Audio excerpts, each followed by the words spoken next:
আসসালামু আলাইকুম সবাইকে। জোর করে ভালোবাসা গল্পের 21 নাম্বার পার্ট। তো বেশি কথা না বলে চলুন গল্প শুরু করা যাক। অন্তর নিজের রুমে প্রবেশ করলো। দরজায় দাঁড়িয়ে চোখ গেল প্রিয়তার দিকে। সাথে সাথে বুকটা কেঁপে উঠলো তার। এতদিন এই রুমটা তার নিজের ছিল, আজ থেকে এই রুমটা তার একার নয়। তার জীবনের সবকিছুর সাথে জুড়ে গিয়েছে প্রিয়তা। শ্যামবর্ণের লম্বা স্লিম দেহের অধিকারী শান্ত চেহারার ছেলেটা দেখতে বেশ সুদর্শন। বিয়ের প্রথম রাতটা প্রতিটা ছেলে মেয়ের জীবনে অনেক কাঙ্ক্ষিত একটি রাত, কিন্তু অন্ত আর প্রিয়তা দুজনেই দুর্ভাগা। এই রাতটা দুজনের জন্যই বিষাদের। অন্ত নিজের অজান্তেই প্রিয়তাকে মনে মনে ভীষণ ভালোবেসেছিল। সেই ভালোবাসা অনেক গভীর ছিল, কিন্তু কখনো প্রকাশ করতে পারেনি। মাঝে মাঝে প্রিয় মানুষকে পাওয়াটা না পাওয়ার চেয়ে বেশি কষ্ট দেয়, কেননা নিজের ভালোবাসার মানুষ অন্য কারোর জন্য কাঁদছে, এও কি সহ্য করার মতো? অন্ত বিষণ্ণ মনে পা বাড়ালো। সে যেন স্বপ্ন দেখছে। কয়েক ঘন্টা আগেও সে ভাবেনি প্রিয়তা তার বউ হবে। আসলে ভাগ্যটাই সব, ভাগ্য অনেক কিছু ম্যাটার করে। অন্ত নিঃসন্দেহে প্রিয়তার কাছে এগিয়ে গেল। খাটের কোনায় বসে প্রিয়তার দিকে শান্ত চোখে তাকিয়ে বলল, আই এম সরি প্রিয়তা, আমি তোমাকে এভাবে বিয়ে করতে চাইনি কখনো। আমি বুঝতে পারছি তোমার মনের অবস্থা, তোমাকে কিছু বলার ভাষা আমার জানা নেই। প্লিজ আর কেঁদো না, এভাবে কাঁদলে আমার কষ্ট হচ্ছে। দুঃখ চিরকাল স্থায়ী নয় প্রিয়তা, দেখবে একদিন সব ঠিক হয়ে যাবে। অন্তর কথায় প্রিয়তা অন্তর দিকে রাগে চোখে তাকালো। অন্তর কোনো কথা সে সহ্য করতে পারছে না, রাগে সমস্ত শরীর টকবক করছে। দাদা দাঁত চেপে অন্তর গালে জোরে থাপ্পড় মারলো। অন্তর শার্টের কলার দুই হাতে চেপে ধরে উত্তেজিত হয়ে বলল, কি ঠিক হবে? হ্যাঁ কি ঠিক হবে? কে বলেছিল আমাকে বিয়ে করতে? কেন বিয়ে করলেন আমাকে? শ্রাবণ যদি ফিরে আসে আমি কি উত্তর দেব? কি বলবো আমি শ্রাবণকে? কেন বিয়ে করলেন আমাকে? আমি কিছুই মেনে নিতে পারছি না। শ্রাবণ এসব করেছে, আমার ভালোবাসা মিথ্যা হতে পারে না। আপনি কোনো চক্রান্ত করেননি তো? আমার শ্রাবণের কোনো ক্ষতি করে আমাকে বিয়ে করেননি তো? অন্তর দুই ঠোঁট চেপে ধরে নিজেকে সামলিয়ে বলল, শ্রাবণ ফিরে এলে আমি নিজে তোমাকে শ্রাবণের হাতে তুলে দেবো, বিলিভ মি। প্রিয়তা বলল, আমাকে শ্রাবণের হাতে তুলে দিয়ে নিজে হিরো সাজতে চান? আমার মানসিক এই বাজে পরিস্থিতিতে মানুষের মতো আমাকে বিয়ে করলেন কেন? অন্ত বলল, আমি প্রান্তিক ভাইয়ের কথা ফেলতে পারিনি প্রিয়তা।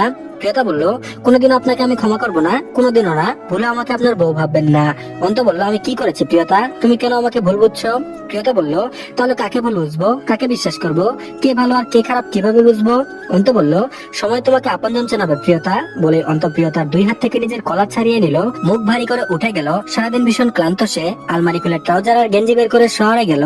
প্রিয়তা বিছানায় বসে বসে কাঁদছে। শ্রাবণের হাসি, কথা বলা, কেয়ার করা সব দু চোখে ভেসে উঠছে। মস্তিষ্ক স্থির থাকছে না প্রিয়তার।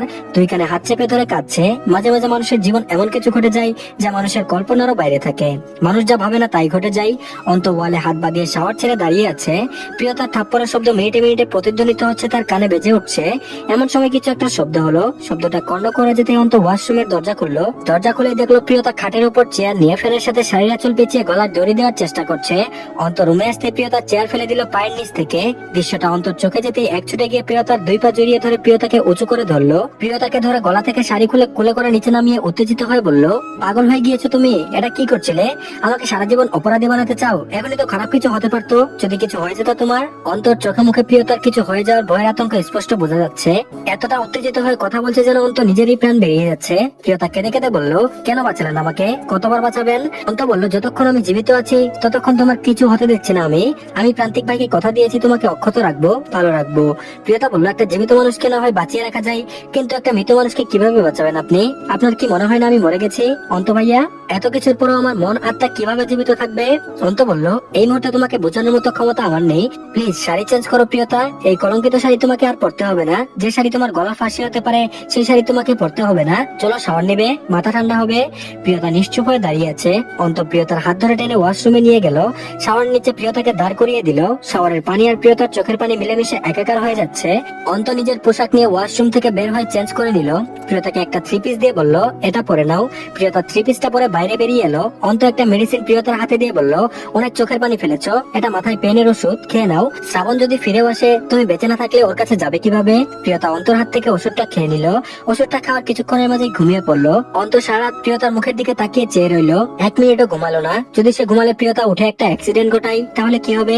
এসব ভেবে ভেবে রাত কাটিয়ে দিল। পরের দিন সকাল 7টায় প্রিয়তার ঘুম ভাঙলো। ঘুম ভাঙতেই বুকের মাঝে বাড়ি মেরে উঠলো। অসহনীয় ব্যথায় চিনচিন করে উঠলো বুক। রাতের এই তীব্র ব্যথা আবারও শুরু হলো। হঠাৎ খেয়াল করলো বারান্দায় আগুনের লালচে আলো দেখা যাচ্ছে। প্রিয়তা বিছানায় নেমে বারান্দায় গিয়ে দেখলো তার বেনারসি আগুনে পড়ছে। কাল রাতে এই বেনারসি সে বারান্দায় শুকাতে রেখেছিল। এই বেনারসিটা শ্রাবণ তাকে কিনে দিয়ে বলেছিল, এই লাল টুকটুকে বেনারসিতে আমি আমার বধূরূপে তোমাকে দেখবো প্রিয়তা। সেই শুভক্ষণ আর বেশি দূরে নয়। অন্ত পায়ের উপর পা তুলে চেয়ার নিয়ে বসে আছে, তার সামনে পড়ে যাচ্ছে প্রিয়তার বেনারসি। প্রিয়তা ঘুম থেকে উঠে শাড়ি পরতে দেখে ভয় পেয়ে গেল, আগুন আগুন বলে চিৎকার করে উঠলো। প্রিয়তার চিৎকার দেখে অন্ত দ্রুত চেয়ার থেকে উঠে এসে প্রিয়তার সামনে দাঁড়ালো, খুব উত্তেজিত কণ্ঠে বলল, কি হয়েছে প্রিয়তা? প্রিয়তা ঘুম থেকে হঠাৎ উঠে এত ভয় পেয়ে গিয়েছে অন্তকে জড়িয়ে ধরে বলল, আগুন লেগেছে, আগুন। এক নাগারে কয়েকবার আগুন আগুন বলে চিৎকার দিল। অন্ত প্রিয়তার হৃদস্পন্দন শুনতে পাচ্ছে, ভয়ে হাতুড়ি বাড়ি দিচ্ছে বুকের ভেতর। অন্ত প্রিয়তার মাথায় হাত বুলিয়ে দিতে দিতে বলল, আগুন লাগেনি, আমি আগুন লাগিয়েছি, ভয় পেও না, আমি আগুন লাগিয়েছি। কথাটা প্রিয়তার কর্ণকুহরে প্রবেশ করতে প্রিয়তার হুঁশ ফিরে এলো। সে দ্রুত অন্তর্বুক থেকে মাথা তুললো, খানিকটা দূরে সরে দাঁড়িয়ে একবার অন্ত একবার জ্বলন্ত শাড়ির দিকে তাকাচ্ছে। প্রিয়তা দ্রুত শাড়িটির কাছে যায়, নিজের হাত দিয়ে আগুন নেবানোর চেষ্টা করতে করতে বলে, আপনি আমায় ভালোবাসার চিহ্ন জ্বালিয়ে দিচ্ছেন, এটা আমার শ্রাবণের দেওয়া শাড়ি, আপনি আগুনে পোড়াচ্ছেন কেন? তার মানে সবকিছুর পেছনে আপনার হাত আছে, আপনি কালপ্রিট, আপনি শ্রাবণের বন্ধু সেজে শ্রাবণের কিছু করছেন। অন্ত জোর করে প্রিয়তাকে আগুনের কাছ থেকে সরিয়ে আনলো। প্রিয়তা জোরাজুরির চেষ্টা করলো, কিন্তু অন্তর সাথে পারলো না। যতই হোক পুরুষের শক্তির সাথে পেরে ওঠা কি নারীর সাধ্যতে আছে? অন্ত প্রিয়তার দুই হাত শক্ত করে মুষ্টিবদ্ধ করে ধরে বলল, তুমি কি পাগল হয়ে গিয়েছো? শ্রাবণ, শ্রাবণ আর শ্রাবণ, শালা তো নিজে গায়েব হয়েছে, এই সাথে তোমার মাথাটা একবারে খেয়ে দিয়েছে। আমি কেন শ্রাবণের সাথে কিছু করতে যাব? শ্রাবণ নিজেই তো পৃথিবীর সব থেকে বড় বেইমানি করে নিখোঁজ হয়েছে, তুমি একবারও শ্রাবণের দোষ দেখছো না? শ্রাবণের এত বড় অন্যায়ের পরও তুমি ওর দোষটা সম্পূর্ণরূপে আমার কাছে চাপিয়ে দিচ্ছ। এখানে আমার অন্যায়টা কি? প্রিয়তা বলল, আপনার অন্যায় নেই, তাহলে এই শাড়ি পরাচ্ছেন কেন? অন্ত বলল, এই শাড়ি পরাবো না, কাল রাতে এই শাড়ি দিয়ে তুমি যে অঘটন ঘটাচ্ছিলে, তারপর এই শাড়ি আমি কিভাবে ঘরে রাখবো? তোমার আম্মুকে রাতের ঘটনা জানিয়েছিলাম, সবটা শুনে উনি বলেছেন, কেউ গলায় ফাঁস দিলে সেই শাড়ি আর ঘরে রাখতে নেই, আগুনে পোড়াতে হয়। আমি তোমার জন্য করছি সব, যা করছি তোমার ভালোর জন্য, প্লিজ ট্রাই টু আন্ডারস্ট্যান্ড। অন্তর কথা শুনে প্রিয়তা শান্ত হলো। সে অকারণে অন্তকে ভুল বুঝলো, ভালো মন্দ সব চিন্তা ভাবনার বাইরে চলে গিয়েছে প্রিয়তার।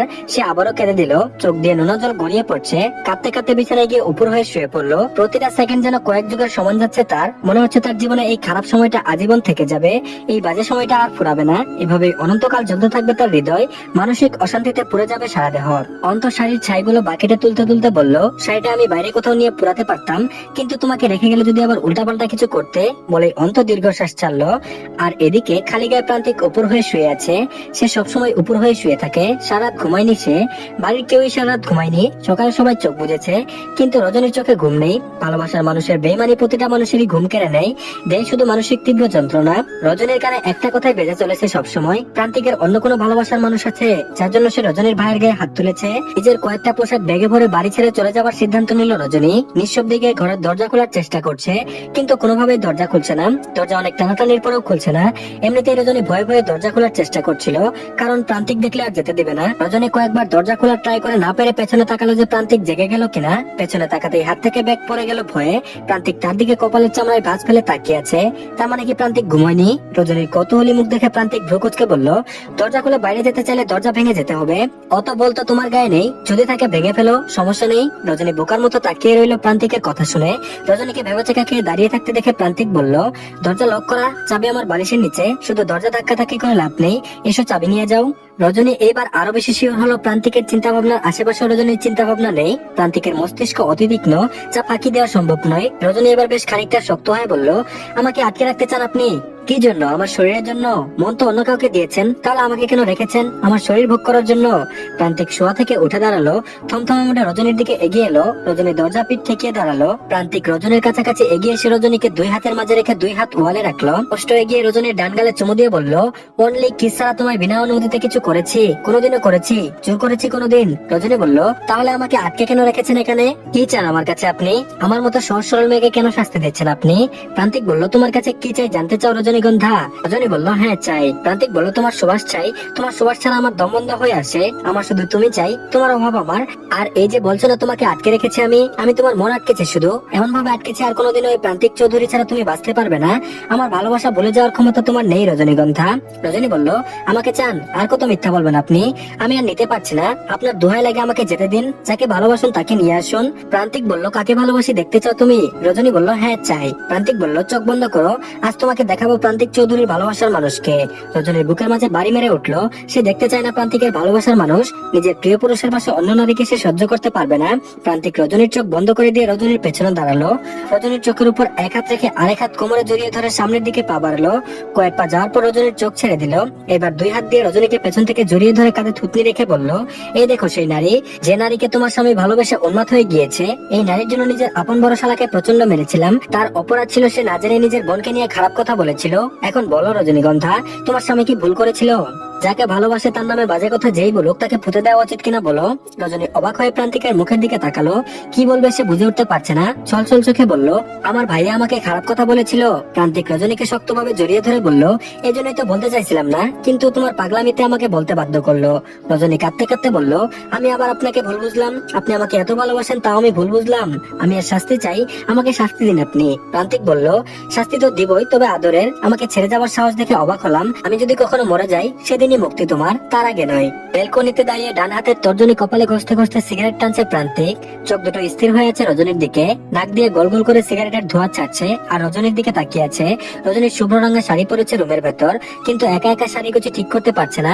এতদিন যতবারই শাড়ি পরেছে প্রিয়তা শাড়ির কুচি ঠিক করে দিয়েছে, কিন্তু আজ প্রিয়তাও নেই, শাড়ির কুচিও ঠিক করতে পারছে না। প্রান্তিক সিগারেট ফেলে দিয়ে হাত দিয়ে ধোঁয়া সরালো সামনে থেকে। 3/4 পকেট থেকে কি একটা চকলেট মুখে পুরে ভেতরে প্রবেশ করলো। রুমে প্রবেশ করে রজনীর সামনে বসে পড়লো হাঁটু গেড়ে। নিচ থেকে শাড়ির কুচিগুলো ধরতে ধরতে বলল, 5 হাত মানুষ এই 12 হাত শাড়ি পরার দরকার কি? রজনী বলল, মা বলেছে পুরুষদের সৌন্দর্য দিয়ে আটকাতে হয়, শাড়ি পরলে মেয়েদের ভালো দেখা যায়, পুরুষ মানুষ মুগ্ধ হয়, তাই শাড়ি পরছি। প্রান্তিক বলল, আমি তো এমনি ফিদা তোমার প্রতি, মাথাটা পুরো নষ্ট করে দিতে চাও নাকি? রজনী লজ্জা পেল, চোখে মুখে লাজুকতার ছড়াছড়ি। প্রান্তিক শাড়ির কুচি ঠিক করে উঠে দাঁড়ালো। রজনীর লজ্জারাঙ্গা মুখের দিকে তাকিয়ে এলোমেলো হয়ে গেল। প্রান্তিক যতবারই রজনীর দিকে তাকায় ততবারই হারিয়ে যায় অন্য কোনো জগতে। রজনীর চোখের দিকে তাকিয়ে প্রান্তিক উঠে দাঁড়ালো। হঠাৎ রজনীর পেটে প্রান্তিকের হাত স্পর্শ পেতে রজনীর শরীর শিউরে উঠলো, সে কেঁপে উঠলো। খেয়াল করলো প্রান্তিকের হাত তার পেটে। রজনী প্রান্তিকের হাত ধরে জড়ানো করতে বলল, কি করছেন? প্রান্তিক রজনীর চোখে চোখ রেখে বলল, শাড়ির কুচি গুজে দিই। রজনী বলল, না আমি গুজে নিচ্ছি, ছাড়ুন। প্রান্তিক শাড়ির কুচি রজনীর হাতে ছেড়ে দিয়ে রজনীর মুখের দিকে ঝুঁকে গিয়ে বলল, তুমি চাইলে এখনই তোমার বেবির বাবা হতে রাজি আছি, আর তুমি কিনা এখনো লজ্জা পাও? রজনী শাড়ির কুচি ঠিক করে নিয়ে বলল, অসভ্য কথা। প্রান্তিক বলল, শোনো, হানিমুন থেকে ফিরে কিন্তু সবাইকে সুসংবাদ দিতে চাই, ওখানে গিয়ে কোনো লজ্জা আমি শুনবো না। প্রান্তিকের কথা শুনে রজনী বেশি লজ্জা পেয়ে গেল। খুব বেশি লজ্জা পেয়ে কি বলবে বুঝে উঠতে পারলো না। তারপর বলল, আমি কিন্তু তাহলে যাবো না এসব বললে। প্রান্তিক বলল, তোমাকে কষ্ট করে যেতে হবে না, আমি নিয়ে যাব। আর শুনো, পূর্ণ প্রস্তুতি নিয়ে যাও কিন্তু। রজনী বলল, কিসের? প্রান্তিক বলল, যা বললাম। রজনী বলল, আবার ওইসব বলছেন? প্রান্তিক বলল, হানিমুনে মানুষ কেন যায়? নিশ্চয়ই রোমান্স করতে যাই। আমি তো আর কোনো আনরোমান্টিক ছেলে নই যে হানিমুনে গিয়ে সমুদ্রের নোনা পানিতে গোসল করে চলে আসবো।